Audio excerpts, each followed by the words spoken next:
Assalamualaikum warahmatullahi wabarakatuh. Selamat malam, pagi, ataupun sore atau siang pada rekan-rekan. Kali ini kita akan menyambung lagi perkuliahan kita tentang teknologi atau teknik atau metode dalam pengelolaan lingkungan. Nah, di pertemuan sebelumnya kita sudah berdiskusi atau membahas bagaimana ataupun apa teknologi yang digunakan untuk mengendalikan emisi atau yang menurunkan kualitas udara, kemudian kebauan, limbah, cair ya, baik itu domestik ataupun non domestik, kemudian kebisingan. Nah, untuk perkuliahan kali ini kita akan menyambung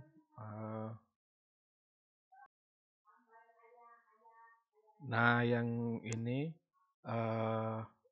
melanjutkan untuk limbah padat ataupun biasanya rekan-rekan mengenal limbah padat atau sampah. Nah, ada beberapa teknologi yang digunakan untuk mengelola ataupun mengelola dari limbah padat. Ada beberapa teknologi ataupun teknik ya, ataupun metode yang digunakan untuk mengelola ataupun mengolah limbah padat. Nah, yang biasanya yang sering digunakan di negara kita yaitu adalah penggunaan metode landfill. Jadi landfill ini seperti menutup seperti kue lapis ya, di bawah sini buat digali, kemudian setelah digali dimasukkan sampah di sini. Nah, nanti ditutup lagi dengan tanah, kemudian dilapisi lagi dengan plastik HDPE, jadi atau plastik hitam yang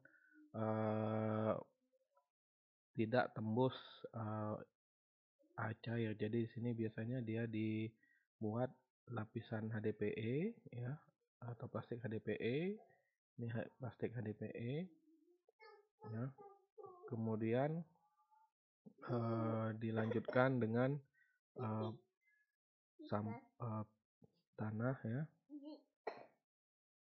Nah, kemudian baru dibuang sampah ya. Ini lapisannya sampah.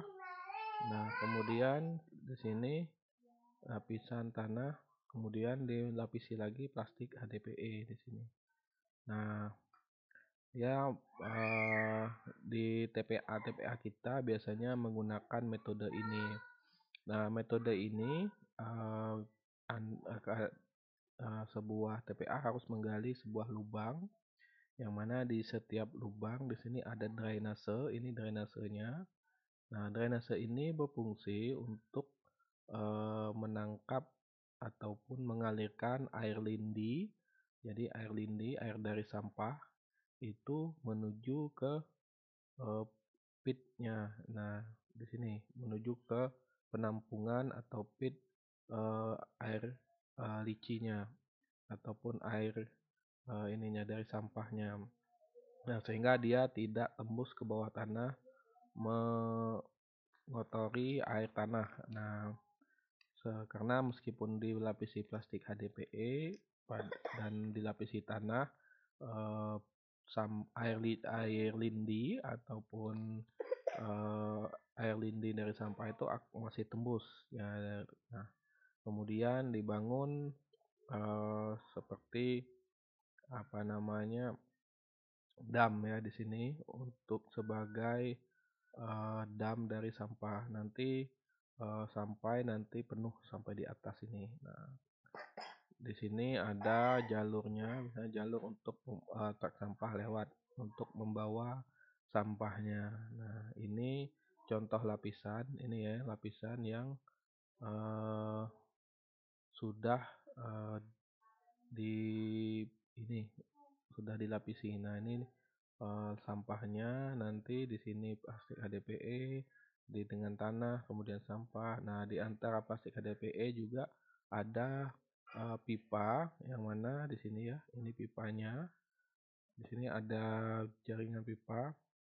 untuk mengalirkan gas dari hasil dekomposisi sampah. Jadi sampah yang terurai itu biasanya akan mengeluarkan gas amoniak, kemudian gas metan, yang mana gas itu sebenarnya eh, bau. Nah, itulah gas yang membuat bau. Nah, ini dikeluarkan. Jangan sampai nanti gasnya ini terkumpul di dalam sini. Nah, takutnya di saat ada percikan api ataupun gasnya eh, terkurung di dalam sini, ini berbahaya sekali. Ya, karena kalau dalam ini apa namanya suhu yang panas ekstrim itu bisa memicu gasnya terperangkap di sini, nanti akan memicu ledakan. Wah, ini akan ini sekali. Nah, selain itu juga biasanya ada fasilitas-fasilitas lain seperti misalkan office, side office ya. Seperti ini air lici tadi ini biasanya dialirkan lagi ke kolam retensi di sini.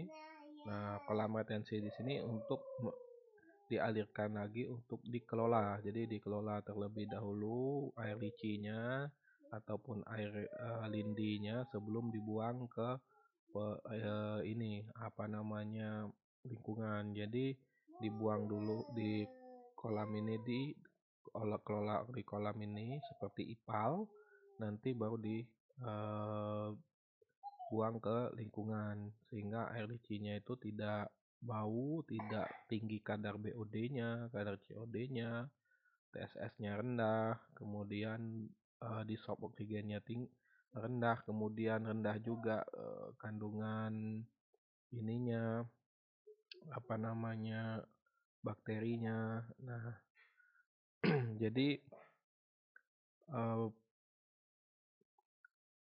metode landfill ini dia digunakan karena diharapkan nanti tanah yang memiliki bakteri, memiliki jamur sebagai agen dekomposer ataupun agen untuk menguraikan sampah itu bisa menguraikan sampah di sini. Nah, harapannya seperti itu. Tetapi ada memang beberapa sampah yang sulit eh, terurai seperti plastik polimer yang bisa membutuhkan waktu ribuan tahun. Nah, jadi meskipun terlihat ideal jika dilakukan dengan benar, eh, tapi di sini sampahnya, terutama sampah plastik ya, sampah itu agak sulit terurai. Jadi dan kemudian permasalahannya di Indonesia yang menerapkan ini meskipun di awalnya menggunakan metode landfill, penerapannya itu tidak semulus dengan konsep di awal biasanya. Sehingga sering terjadi kegagalan, akhirnya sampahnya menumpuk, tidak dibuat seperti ditutup seperti ini. Nah,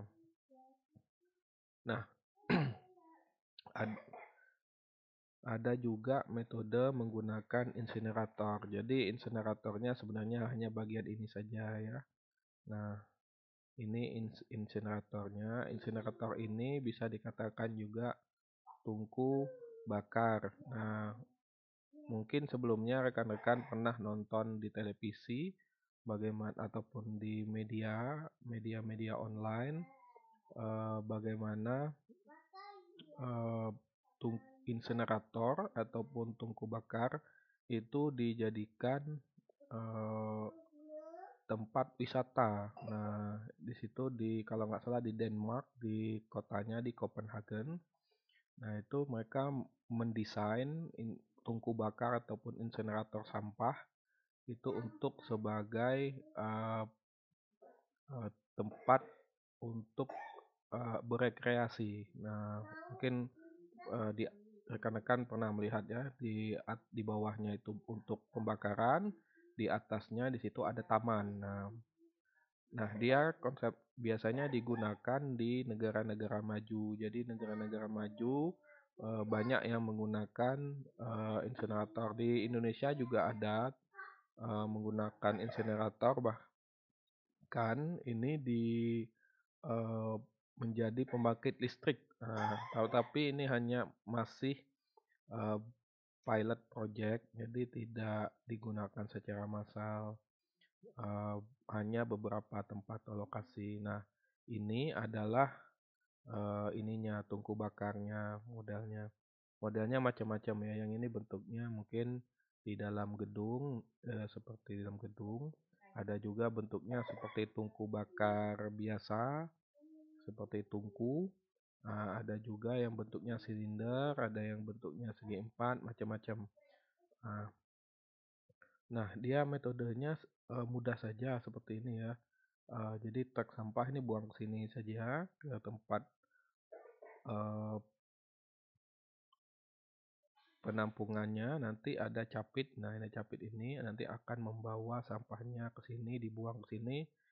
Eh, Nanti eh, akan dibakar di sini. Ya, di sini dibakar dengan metode biasanya ada beberapa macam. Ada menggunakan eh, tanur pantul, jadi tanur menggunakan bahan bakar minyak.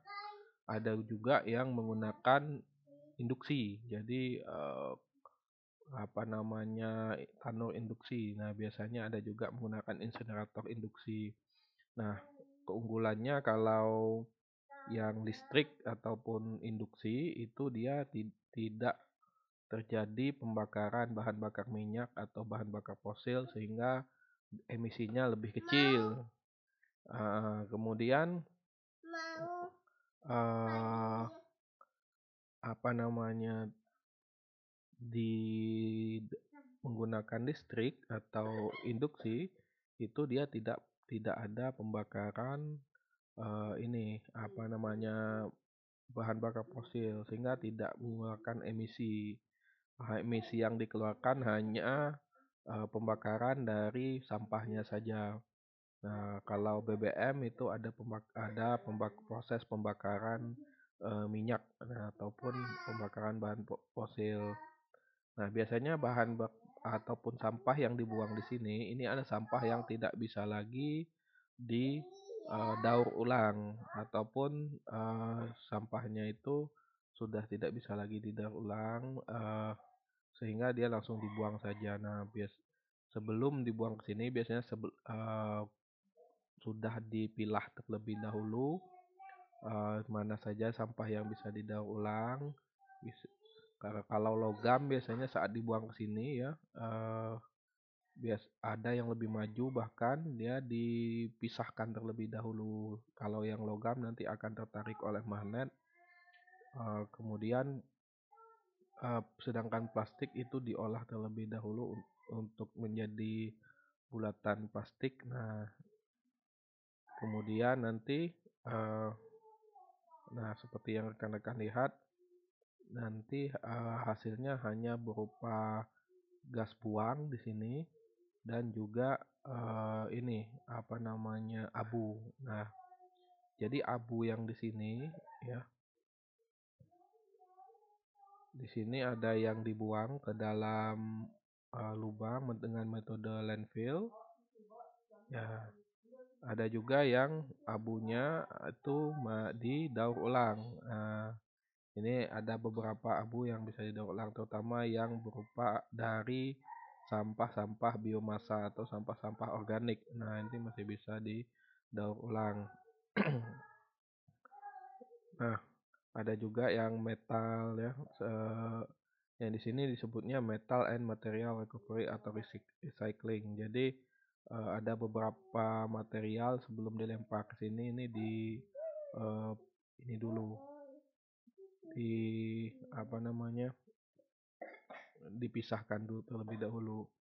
Nah, di negara maju, nah, ataupun di beberapa negara di Indonesia, ataupun beberapa daerah di Indonesia, itu dia hasil panas dari pembakaran sampah ini nanti akan dialirkan ke boiler yang mana nanti akan menghasilkan uap. Nah, yang mana steam atau uap ini digunakan sebagai pemutar turbin yang akan menghasilkan listrik. Nah, jadi biasanya saat dalam proses pembakaran kan itu memerlukan oksigen ya. Nah, ini di sini adalah akses oksigennya. Jadi nanti dihembuskan oksigen karena proses pembakaran itu memerlukan oksigen yang banyak nanti di sini ke bisa mencapai suhu 850 derajat Celcius. Ini untuk membakar sampahnya. Nah, nanti hasil gas buangnya itu akan dialirkan ke alat pengendali emisi biasanya. Nah, kenapa yang di Copenhagen itu sangat eh, bersih sekali karena dia dialirkan ke alat pengendali emisi seperti ESP yang seperti dulu dengan metode elektrolisis. Jadi dengan mengalirkan listrik di sini nanti si ininya gas ataupun emisinya itu akan berkurang. Yang mana nanti di sini juga akan menghasilkan abu juga. Abunya nanti abu-abu yang jatuh di sini di prosesnya nanti akan dialirkan ke sini.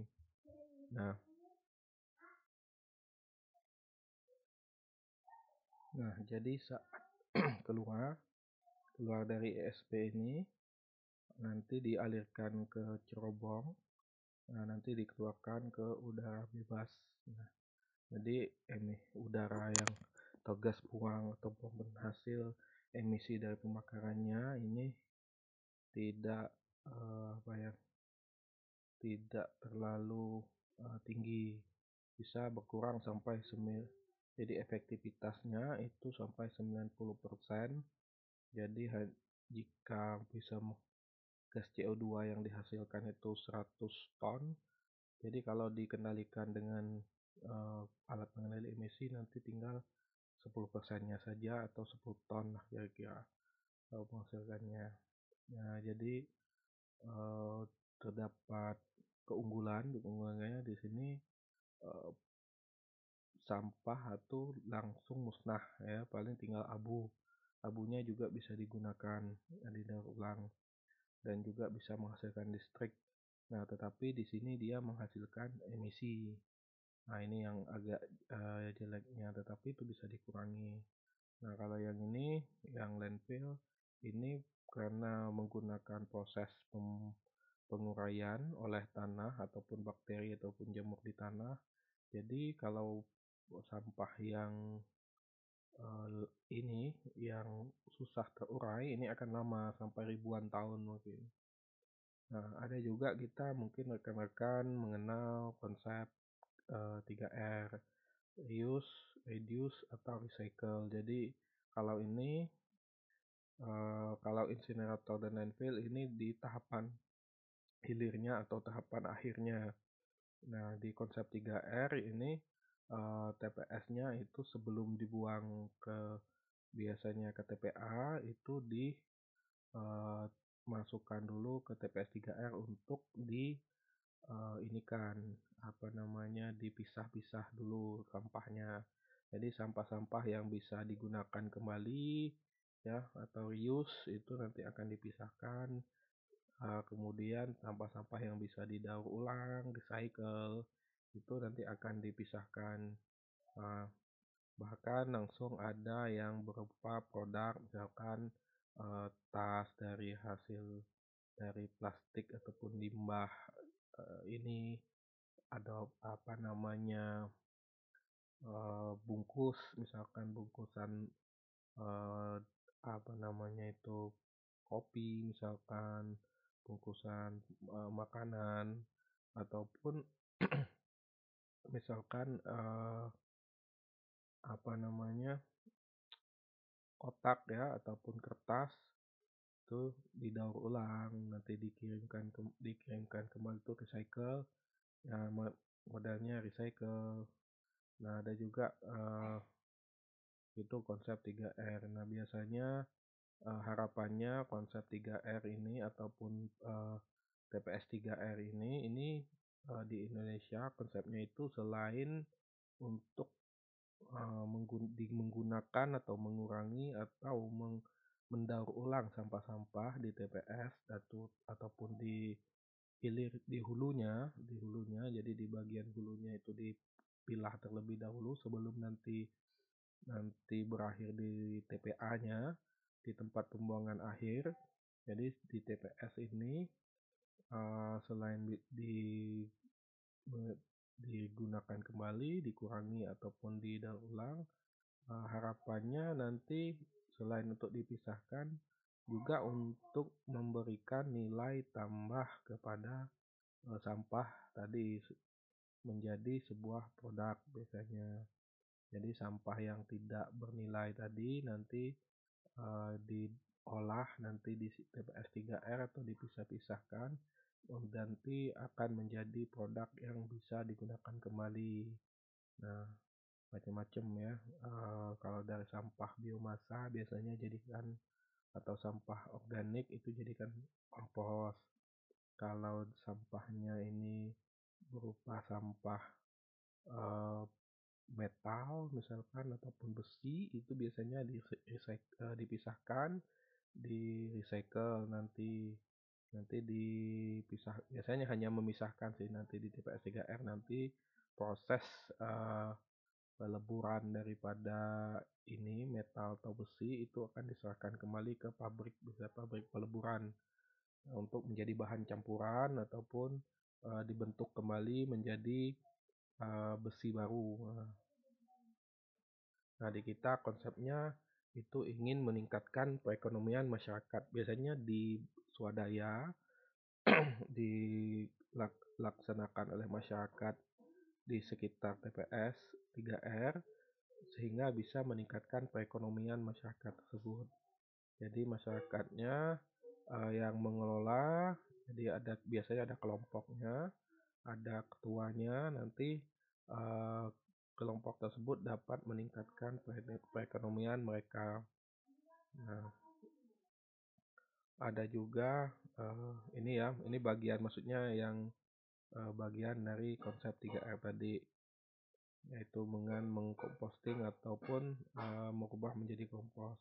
Nah, ada juga model ataupun eh, sirkular ekonomi. Jadi model ekonomi sirkuler itu ini diperkenalkan oleh Kementerian Lingkungan Hidup dan Kehutanan, yang mana model ekonomi ini harapannya itu mempertahankan nilai dari suatu barang. Jadi bukan hanya kalau TPS 3R itu dia bentuknya linier, jadi sampah ya dibuang nanti dipilah eh, kemudian dijual sudah.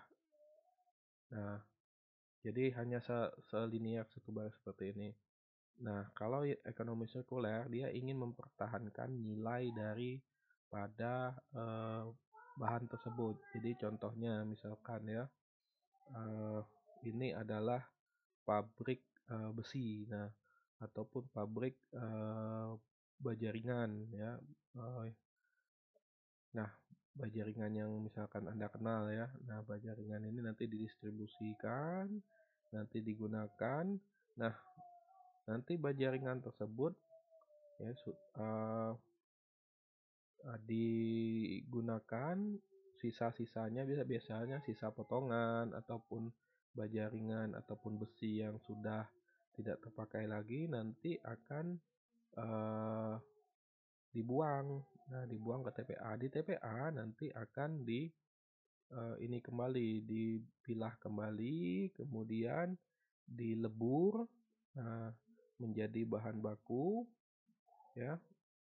Nah, kemudian dari bahan baku tadi ini nanti akan dikirimkan kembali ke pabrik tersebut sebagai bahan baku dalam pembuatan eh,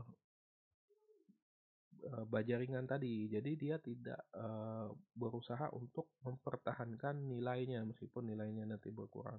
Jadi modal ekonomi sirkular ini ataupun ekonomi sirkuler ini digunakan,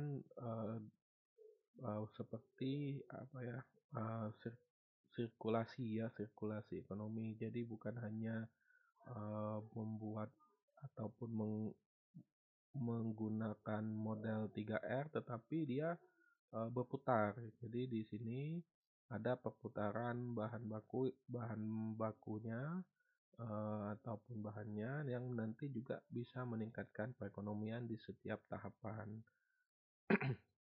Nah, biasanya juga, di sini kalau yang di sini contohnya plastik, di kemasan plastik misalkan, eee, pabrik plastik nanti akan didistribusikan plastik polimer ya, misalkan seperti kursi plastik nanti ataupun, plastik kresek, nanti digunakan, dibuang, nanti pilah-pilah.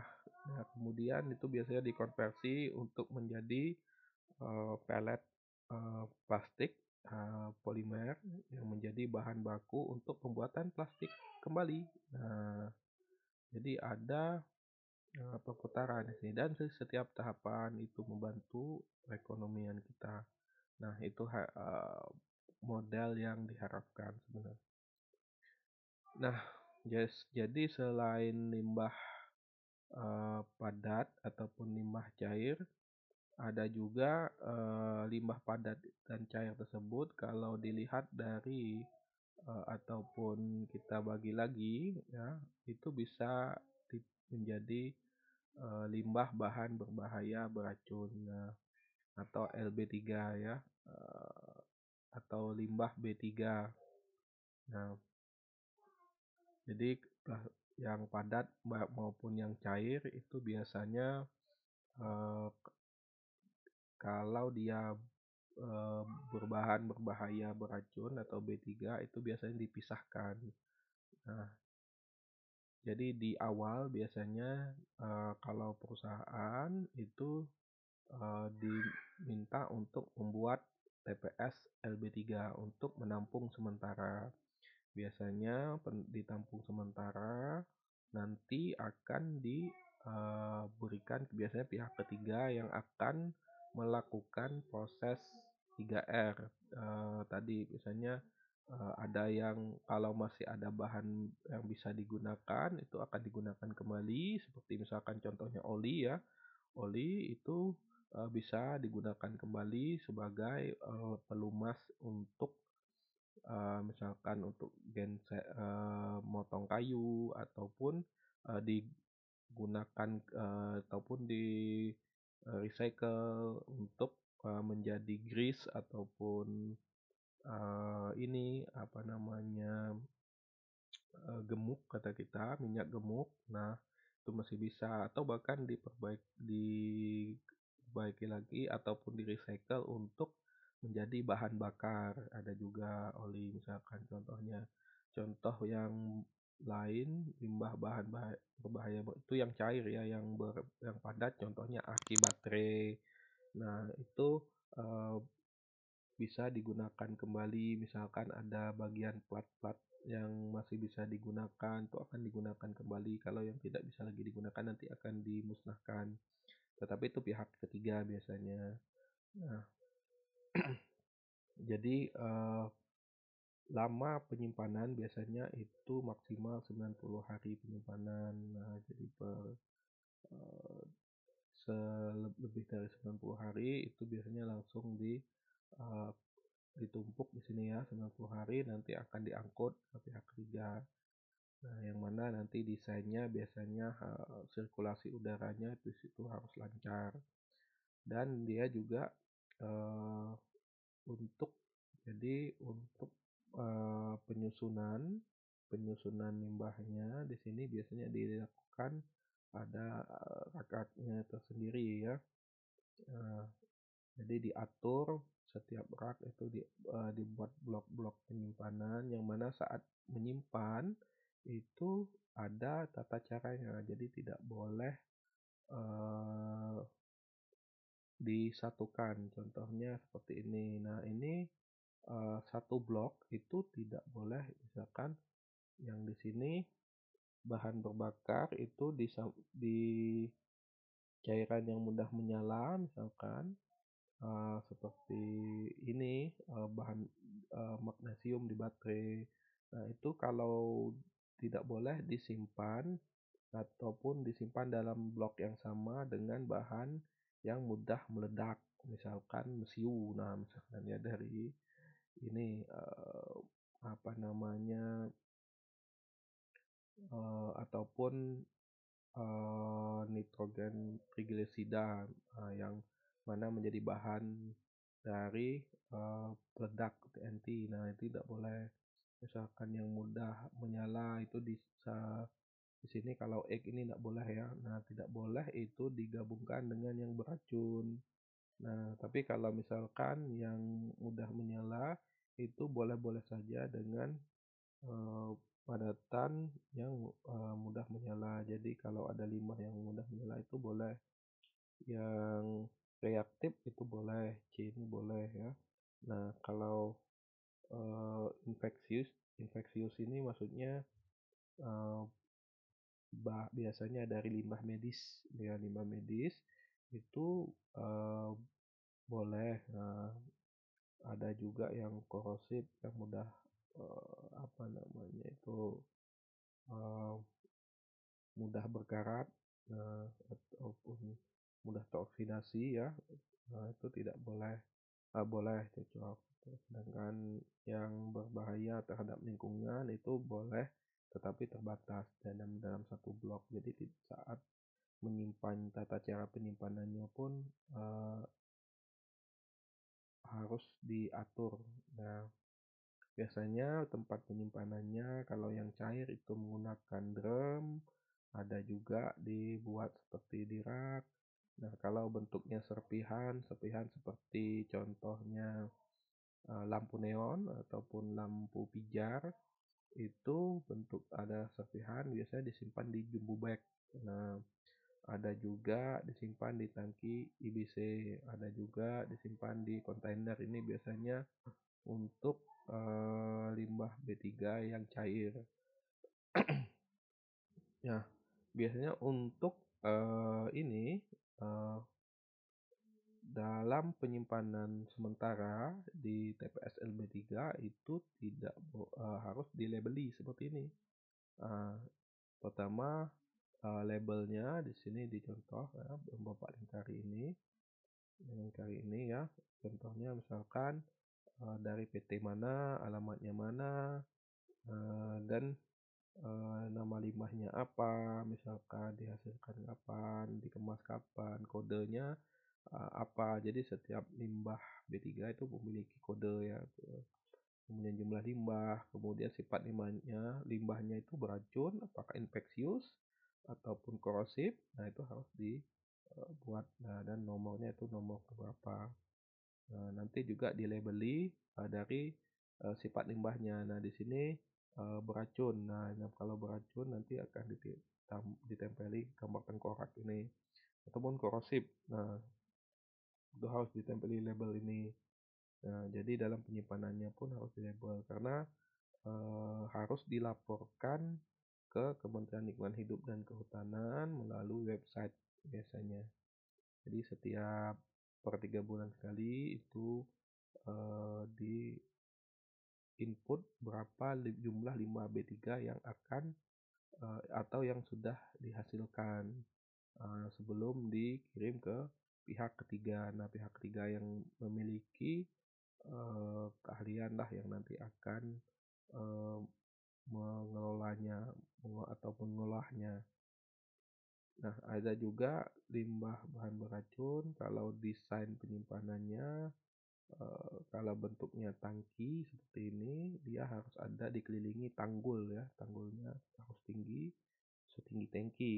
Nah, kenapa?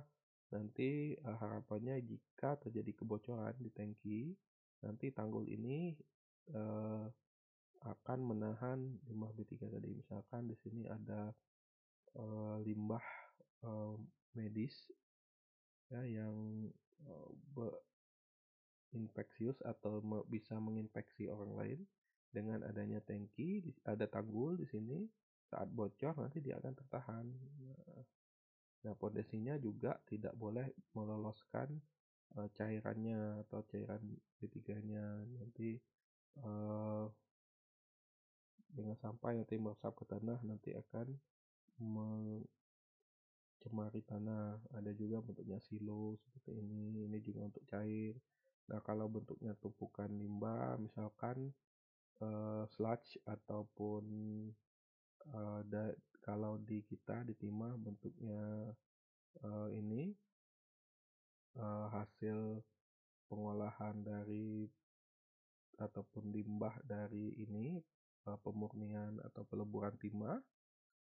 Ini biasanya bentuknya seperti ini, dia ada tanggul penghalang tetapi tidak tinggi. Ada kolam penampungan air yang mana nanti biasanya untuk menampung air akibat campuran dari air hujan kan, di sini. Jadi air hujannya tertahan di sini dan di sini. Nanti tanggulnya ini untuk menghalangi airnya supaya tidak keluar dari tempat penampungan. Nah, dan juga ada sumur pantau yang mana untuk mengecek air tanahnya itu sudah tercemar atau tidak. Nanti takutnya ke bawah nanti tercemar. Nah, bak untuk bak penampungan ya. Kalau bentuknya cair biasanya dibuat bak penampungan seperti ini. Yang mana ini lapisannya kedap air, yang di sini ada saluran drainasenya untuk mengalirkan eh, apa namanya cairan yang bocor. Nah, yang sampai ada cairan bocor. Nah, yang ini dilapisi ini sama ya. Nah, cuma di sini dilapisi plastik HDPE aja. Nah, ini yang bentuknya waste impoundment. Jadi dia hampir sama dengan tumpukan limbah. Teman limbah ini padat, yang ini cair. Kalau bentuknya waste impoundment ini untuk yang cair, tetapi ini yang tidak terlalu berbahaya. Nah, ada juga limbah B3 yang radioaktif, misalkan contohnya dari limbah dari PLTN misalkan, ataupun limbah dari eh, laboratorium yang menggunakan eh, bahan-bahan radioaktif, misalkan contohnya seperti uranium misalkan, ataupun ini apa nama iridium, ataupun yang lain itu eh, pengenanganannya agak sedikit berbeda. Jadi kalau limbah radioaktif itu tidak boleh atau tidak bisa disimpan di TPS LB3.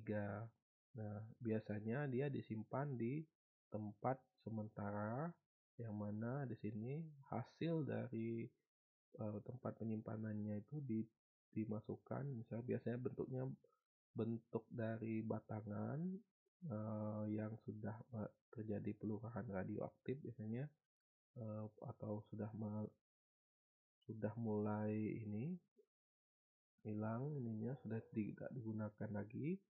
Ini nanti disimpan di dalam kolam, yang mana kolam ini fungsinya yang terisi H2O berat. Jadi air ya, tersimpan air, tapi air yang H2O dalam bentuk yang H2O berat. Jadi dia tidak mudah menguap. Nah, kalau air biasa biasanya dia mudah menguap. Kalau di sini ya tidak mudah menguap. Nah, yang mana di sini karena dia radioaktif, proses penyimpanannya ke setiap blok-blok di sini ataupun setiap lubang di sini ini otomatis menggunakan mesin. Nah, nanti di sini apa namanya didinginkan terlebih dahulu, karena meskipun di sini dia sudah mulai berkurang proses visinya atau proses uh, apa namanya pembelahan ataupun ininya, proses visinya sudah mulai berkurang, tapi panasnya ini masih ada. Nah, setelah suhu turun ya, ini baru nanti dipindahkan jadi pelet-peletnya ini nanti akan dipindahkan ke dalam sebuah batangan atau lubang. Nah, nanti lubang kemasannya nanti dimasukkan ke dalam kotak segi 4 ini. ke dalam full root and full assembly, kemudian dimasukkan ke kanister, nanti dimasukkan lagi ke eh, bahan tembaga. Nah, kemudian barulah nanti dimasukkan lagi ke bentonite buffer atau tanah backfill. Nah, di sini jadi dimasukkan ke dalam ke bawah tanah yang jaraknya sampai ratusan meter ke dalam tanah, dengan harapan nanti setelah dimasukkan ke kanister tadi ini ya, kanisternya kalau diperbesar bentuk kanisternya seperti ini, yang di sini bahannya adalah keramik untuk menahan radioaktif daripada limbah limbah radioaktif ini, ada biasanya dari PLTN. Nah, dengan harapan nanti dia akan ditunggu meskipun prosesnya sudah mulai menurun, proses fisinya, proses pembelahan atomnya itu sudah mulai menurun, tetapi masih terjadi sehingga atom-atom radioaktifnya itu masih bisa lepas dalam jangka waktu masih ratusan tahun. Jadi harus bahkan ada yang puluhan sampai ratusan tahun, seperti rekan-rekan yang lihat di Chernobyl sekarang ini masih belum bisa ditempati ya, padahal udah tahun 1980-an, udah 45 tahunan lebih ini masih belum bisa ditempati karena masih ada apa namanya radioaktifnya masih ada di udara. Nah, dengan harapan nanti kalau di dalam tanah dia tidak akan bercampur dengan udara yang ada di sekitar. Jadi radioaktif yang terbawa oleh angin atau udara itu tidak merusak atau mengganggu kesehatan manusia. Karena kalau misalkan limbah radioaktif ini terkena manusia, biasanya itu akan memicu mutasi kepada DNA kita, yang mana nanti mutasi DNA-nya ini akan mengakibatkan kecacatan ya, ada cacat, kemudian ada yang muntah-muntah, kemudian rambutnya rontok, jadi kemudian lama-lama meninggal diakibatkan oleh kegagalan organ biasanya. Nah, itu sering terjadi. Nah, mungkin itu saja kuliah dari Bapak untuk kuliah lanjutan ya, penguatan.